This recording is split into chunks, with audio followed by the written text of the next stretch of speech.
सत का आशिक सत से जीवे, सत का आशिक सत से जीवे, और अवगुण चित नहीं भावे, चातक जो पर्ण निभावे।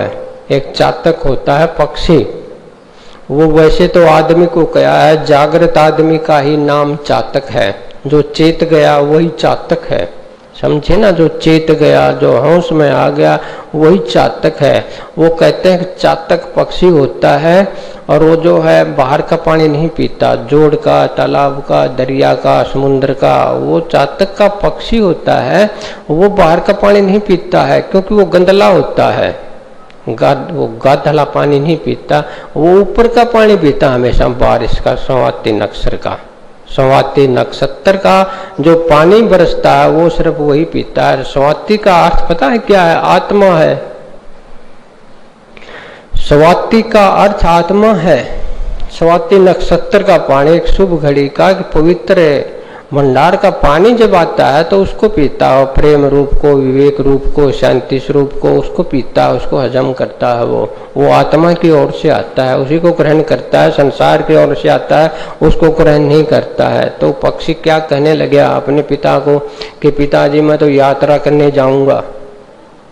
जैसे हमारे मन में भी आ जाता है ना, 1-2 साल घरों में रहने के बाद उब जाते हैं घरों से, कहते हैं पहाड़ पत्थर देख आए एक बार। तो पहाड़ पत्थर देख के राजी हो जाते हैं, बाहर घड़ाए पानी देख के राजी हो जाते हैं, लेकिन बारिश में भीगने से डरते हैं। बाहर का पानी देख कर, समुद्र का पानी देख कर किनारे बैठ कर बहुत खुश होते हैं। अगर बारिश ऊपर आने लग जाए इतने आनंद की, तो बाज के न कहीं घुस जाते हैं, समझे ना। घर आए सर्प को कोई नहीं पूजता, बम भी पूजन जा। तो घर में कोई सर्प आ जाए, उसको तो लठ मारेंगे, उसको तो मार देंगे, लेकिन वहाँ खतरा मार ही देंगे, वहाँ तो सांप खा जाएगा, लेकिन बम भी को पूजते रहेंगे। आदमी का ये हाल बताता हूँ मैं, वहां जाएगा जहाँ उसका कोई फायदा नहीं है। घर आया सर्प ना पूजे। घर आया सर्प क्या है? घर आया सर्प तुम्हारी आत्मा है, वो तो तुम्हारे फण मारेगी, तुम्हारे अहंकार को नुकसान करेगी। उसकी पूजा क्यों करोगे? बाहर जाओगे, जो कुछ नहीं कहते, लोटा बजाओ किसी पत्थर पर, तुमको क्या कहेगा? कुछ नहीं कहेगा।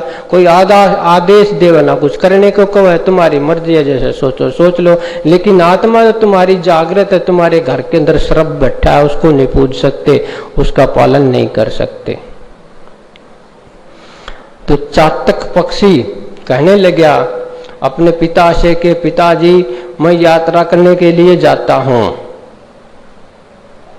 और मैं जल्दी आ जाऊंगा। कहने लगा एक बात ध्यान में रखना कि जोड़ तालाब का पानी मत पीना, पानी तूने अंदर का पीना। ये होश की बातें बताता हूँ, अपने प्रण की, अपने लक्ष्य को याद रखने की बातें बताता हूँ। कहने लगा कोई बात नहीं, नहीं पीऊंगा पानी, आज तक नहीं पिया तो नहीं पीऊंगा। मैं घूम तो आऊं। तो घूमने निकल गया, और घूमने में तो थोड़ा चेष्टा लगती है। थक गया बेचारा, थक गया तो प्यास लग गई। प्यास लग गई तो मन में आया कि पुराने रीति रिवाज तो कुछ नहीं है, मेरा माता पिता तो मेरे को प्यासा मार रहा है, कितना पानी रहा, ये पी लूँ तो मैं बच जाऊंगा, नहीं पीऊंगा तो मर जाऊंगा। उस बात को भूल गया कि नक्षत्र का ही पीना है। भूल गया ना उस बात को, नक्षत्र का ही पीना है। भूल गया तो बेहोश से, याद रखता तो होश है। थक गया, शाम हो गई, बैठ गया पेड़ के किनारे पर बैठ गया। तो वहाँ एक बूढ़ा रहता था, एक उसका बच्चा, उसका लड़का, एक छान थी। उसका जो लड़का था वो बाहर दिहाड़ी के लिए गया था, लेकिन उस दिन दिहाड़ी उसको नहीं मिली। दिहाड़ी लेने गया था, दिहाड़ी पर गया था, दिहाड़ी नहीं मिली। घर में दाने भी नहीं थे कि हम रोटी खा लें।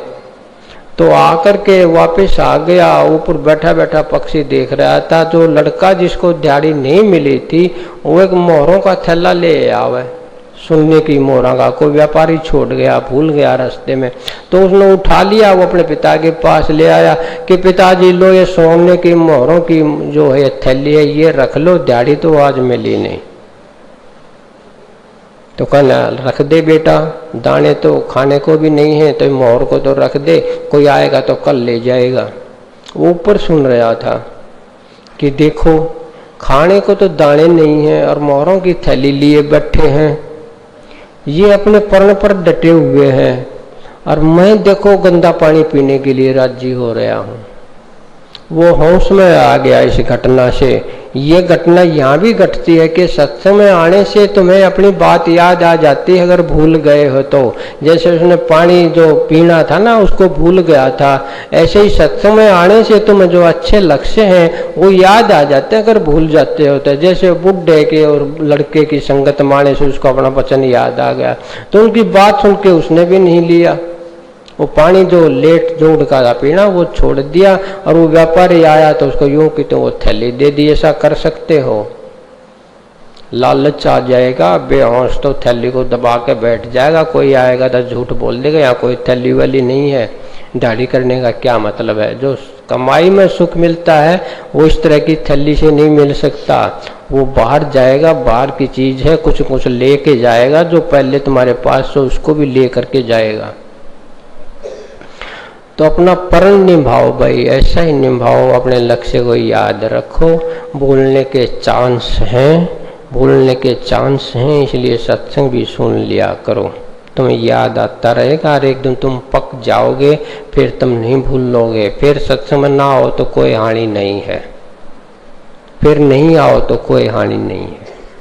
उससे पहले सत्संग सुन लिया करो।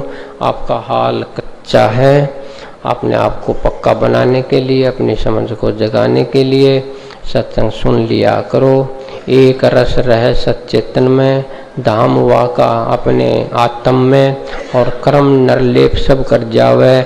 जागृत है सोई हंस कहावे, हंस कहावे सोई जागृत, हंस कहावे सोई सत्य को पावे। इसके लिए एक अंत में एक छोटी सी बात बताता हूँ मैं आपको कि जो परोपकारी होता है ना आदमी, जो कर्म नरलेप करता है, उसकी एक लक्षण बताता हूँ कि कर्म नरलेप सब कर जावे, जागृत है सोई हंस कहावे। एक बूढ़ा 80 साल का एक आम का पेड़ लगाने लगा है। 80 साल का बूढ़ा एक आम का पेड़ लगा रहा है। नगरी का राजा आ जाता है कि कहने लगा भाई इस आम को कितने दिन में आम लगेंगे, इस पेड़ को कितने दिन में आम लगेंगे? कि लग जाएंगे जी 10, 15, 20 साल, तो जब तक ये आम होगा। कहने लगा तू तो जब तक मर लेगा, तू लगा रहा है, तेरे को तो इसके फल नहीं मिलेंगे। जब तक इसको फल आएंगे तो मर लेगा, तू क्यों लगा रहा है इसको बेकार में, बेअर्थ से, तेरे को तो काम नहीं आएगा। कि कहने लगा महाराज जी मैं अभी दूसरे के पेड़ बूढ़े ने लगाया था, पेड़ में उसका आम खा के आ रहा हूँ। उसने वो आम ना लगाया होता तो मैं क्यों खाता? अब मैं लगा रहा तो कोई बात नहीं, मैं नहीं खाऊंगा तो अगले खा लेंगे। लगाने का अहंकार, लगाने का स्वार्थ नहीं हुआ ना यहाँ। चाहे उसको फल नहीं मिल रहे हैं, चाहे उसका नाम नहीं चलता है, उसका बड़ा होने से पहले ही चला जाएगा, लेकिन फिर भी वो पेड़ लगा रहा है। क्यों लगा रहा है? कि दूसरे खा लेंगे, वो भी तो लगाए लोगों के खा रहा है। ये विचारधाराएं आपके अंदर भी आ जानी चाहिए कि तुम परोपकार करते रहो, अपना कर्म करते रहो, अपना निर्लेप कर्म करते रहो, स्वार्थ ना रखो, उसके पीछे अहंकार ना रखो, तुम कर्म करते रहो, अपने आप होता रहेगा जो कुछ होता है। बूढ़ा तो पेड़ लगा के चला गया, अगली पीढ़ी ने खा लिए, क्या निष्फल गया? वो आप नहीं खा सका तो क्या निष्फल गया? निष्फल नहीं गया, वो तो फल फिर भी देता है और खाते हैं। तो अपने काम है जो करते रहो। एक और ऐसी घटना कर्ण के साथ घटी थी। कर्ण अपने गुरु की सेवा कर रहा था, उसको कोई बिच्छू वगैरह काट गया, खून बहने लग गया। गुरु जाग गया तो कहने लगा अरे ये क्या है भाई, तूने ध्यान नहीं दिया अपने दुख पर। कहने लगा मैं अपने दुख पर ध्यान देता तो तेरे सुख पर कौन देता? मैं अपने दुख पर ध्यान देता, मैं बिच्छू को हटाता तो आपका पंखा कौन करता? ये कर्म की बातें बताता हूँ। जो दूसरों के लिए जीवन व्यतीत करते हैं वो अपने दुख सुख को नहीं देखते, वो अपने अहंकार को, मान सम्मान को नहीं देखते, वो केवल कर्म करते हैं। लेकिन गुरु ने तो उसको श्राप दे दिया कि तू तो अक्षत्रिय है, उसका लक्षण और गुण ना देखा, श्राप दे दिया कि तूने छुप के झूठ बोल के शिक्षा ली, तेरी शिक्षा काम नहीं आएगी। अरे तू अगर सच भी बता देता तो उसको नहीं देता, सच भी बता देता ना कि भाई मैं भील जाति से हूँ, मैं किसी बण की जाति से हूँ, तो उसको शिक्षा नहीं देता। जैसे द्रोणाचार्य ने एकलव्य को नहीं दी, सच्ची बता दी तो नहीं दी ना। तो गुरुओं को सच्ची बता दे तो भी काम नहीं आते गुरु आदमी तो गुरु लोग। अगर वैसे कुछ कर ले तो उसको मनमुखी गुरुद्रोही बना दे, उसकी विद्या को नहीं चलने दे। तो ये दूसरी बातें जहां मन दूसरी ओर ढाल दी है ये बात। लेकिन बात ये है कि अगर हम अपने सुख पर ध्यान देंगे तो दूसरे के सुख दुख को नहीं निवारण कर सकते, अपने सुख का निवारण करेंगे। अपने दुख पर ध्यान देंगे दूसरे के सुख पर ध्यान नहीं दे सकते। गुरु की सेवा कर रहा था उसका पंखा नहीं कर सकता जो अगर वो अपने पांव से बिच्छू को किसी चीज को हटा देता। बिच्छू काट ले 100 बार लेकिन गुरु की सेवा करनी है। लेकिन इस पे स्थूल शरीर पर ले आना मैंने तो ये समझाया है, दूसरे तरीके से दूसरी बात समझाई है। ऐसा ना करो तुम अपने 1000 नुकसान करके कि मेरी सेवा में लग जाओ, ये नहीं कह रहा मैं। अगर ऐसा करना है तो अपने भीतर का पालन कर लो, आपके पास ही है। बस इतना ही कह रहा हूँ, निस्वार्थ कर्म करो, बिना अहंकार के कर्म करो, कर्म निर्लेप सब कर जावे। जागृत है सो हंस कहावे, हंस कहावे सत को पावे।